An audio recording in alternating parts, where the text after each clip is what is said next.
রাতুল, আমি কোনোদিনও মা হতে পারবো না। আমি বাবা হতে চাই।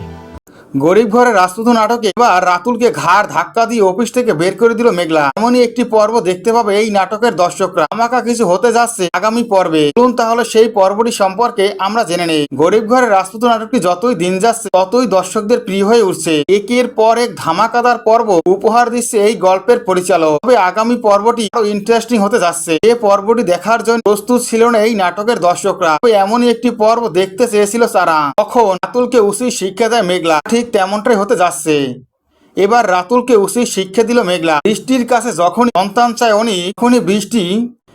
অন্যদিকে অনিক তো জানে না যে বৃষ্টি মা হতে পারবে না। সে একটি সন্তান চায়। বৃষ্টি তার বাবাকে বলে, অনিক আমার কাছে সন্তান চাইছে, এখন আমি কি করব? তখনই তার বাবা বলে, কয়েক বছর আগে তো আমরা চেক আপ করিয়েছিলাম, এখন তো এমন রিপোর্ট এসেছিল, তবে আবারও চেক আপ করালে আসল সত্যিটা বেরিয়ে আসবে। রিপোর্ট চেঞ্জ হতে পারে। সাব্বিরকে সাথে নিয়ে আবারও রিপোর্ট করিয়ে দেখ। এরপরে দেখা যায় সাব্বিরকে সাথে নিয়ে ডক্টরের উদ্দেশ্যে রওনা দেয় বৃষ্টি। অন্যদিকে আমরা দেখতে পাই অফিসে ঢুকি মেঘলার কর্মচারীর সাথে খারাপ ব্যবহার করে রাতুল। রাতুল খারাপ ব্যবহার করলে সেখানে মেঘলা চলে আসে। রাতুল যখনই ওই কর্মচারীকে চর মারছিল এটা দেখে খুবই রেগে যায় মেঘলা। মেঘলা জোরে চিৎকার করে বলে, রাতুল তোমার এত বড় সাহস হয় কি করে? তুমি আমার অফিসে ঢুকে আমার লোকের গায়ে তুমি হাত তুলছো। এরপর যদি তোমাকে এই অফিসে দেখি তাহলে তোমার খবর আছে। আমার অর্ডারটা আমি ক্যান্সেল করে দেবো। তাহলে তুমি বুঝতে পারবে এই অপরাধের শাস্তি কতটা ভয়ঙ্কর হয়। যে কথা শুনে অবাক হয়ে যায় রাতুল। রাতুল কিছু করতে না পেয়ে মেঘলার কাছে ক্ষমা চায়। মেঘলাকে বলে, আমার অর্ডারটা ক্যান্সেল করলে পথে বসে যাব। এটা কোনোভাবেই কেন না করে মেঘলা। মেঘলার কাছে এমনই রিকোয়েস্ট করে রাতুল। তখনই মেঘলা জানিয়ে দেয় এরপর যদি মেঘলার সামনাসামনি কখনো আসে রাতুল, তাহলেই রাতুলের